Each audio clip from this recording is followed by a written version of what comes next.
चलिए, क्वेश्चन है निम्नलिखित में से कौन सा कथन सत्य है या असत्य है, अपने उत्तर का औचित्य दीजिए। ये 3 कथन दिए गए हैं।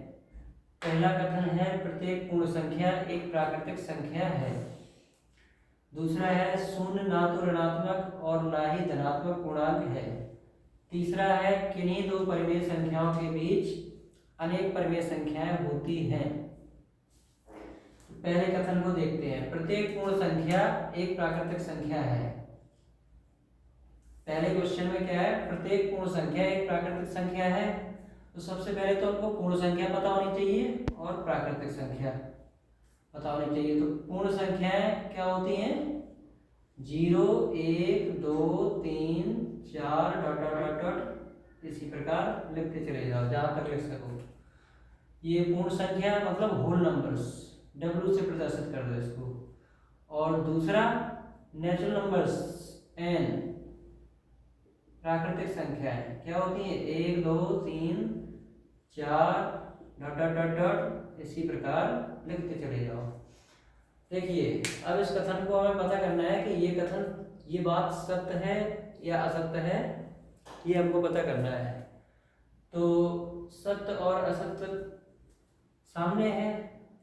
ये पूर्ण संख्या दी गई है, ये प्राकृतिक संख्या दी गई है। तो पूर्ण संख्या में 0 एक्स्ट्रा है, लेकिन नेचुरल नंबर में 0 नहीं है। और दूसरा भी नेचुरल नंबर में केवल 0 नहीं है नेचुरल नंबर में। इसका मतलब क्या होगा? प्रत्येक पूर्ण संख्या एक प्राकृतिक संख्या नहीं है। क्यों नहीं है? क्योंकि इसमें पूर्ण संख्याओं में 0 एक्स्ट्रा है और नेचुरल नंबर्स में वही कम है। इसका मतलब ये जो कथन है कैसा है? असत्य है। मतलब ये कथन असत्य है। शून्य ना तो ऋणात्मक और ना ही धनात्मक पूर्णांक है। शून्य, अब देखिए शून्य को देखिए। तो सबसे पहले हम शून्य को देखते हैं। शून्य कैसा है? धनात्मक है या ऋणात्मक है? कैसा लग रहा है? ना तो धनात्मक है और ना ही ऋणात्मक है। शून्य की वैल्यू कुछ नहीं, ना के बराबर। इसलिए शून्य ना तो ऋणात्मक है और ना ही धनात्मक पूर्णांक है। ये कथन सत्य है। किन्हीं दो परिमेय संख्याओं के बीच अनेक परिमेय संख्याएं होती हैं। किन्हीं दो परिमेय संख्याओं के बीच अनेक परिमेय संख्याएं होती हैं। मान लो एक परिमेय संख्या x है, दूसरी परिमेय संख्या y है। वैसे क्वेश्चन के अकॉर्डिंग अगर देखा जाए तो किन्हीं दो, 1, 2 इन परिमेय संख्याओं के बीच केवल एक परिमेय संख्या होती है।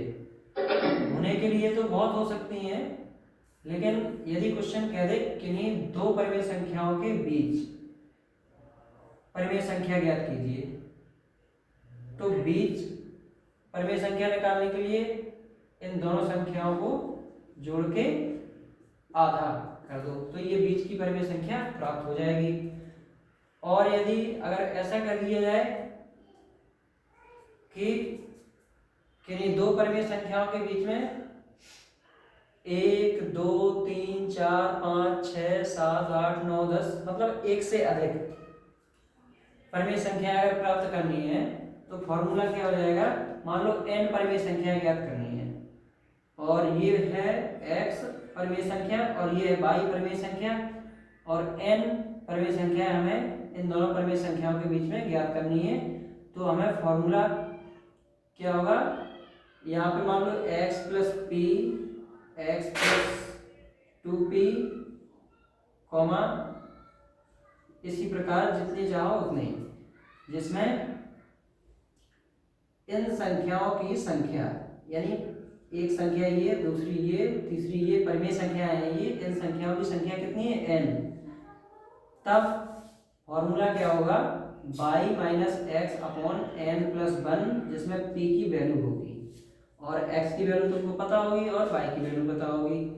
तो x और y की वैल्यू यहाँ पे पुट करके पहली इन दोनों परमेय संख्याओं के बीच परमेय संख्या ज्ञात कर सकते हैं, दूसरी ये, तीसरी, चौथी, पांचवी, छठवीं और एनवी परमेय संख्या क्या होगी, x प्लस एन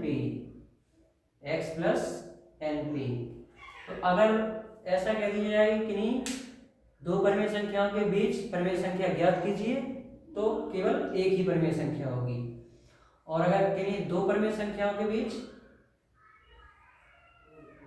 एक से अधिक परमेय संख्या अगर ज्ञात करनी है, तब की कंडीशन में इस फॉर्मूले का यूज करेंगे। तो अगर कथन को देखा जाए तो इस समय इस कथन को हम असत्य ही कहेंगे, क्योंकि किन्हीं दो परमेय संख्याओं के बीच केवल एक परमेय संख्या होती है, केवल एक परमेय संख्या होती है, इसलिए ये कथन क्या है, असत्य।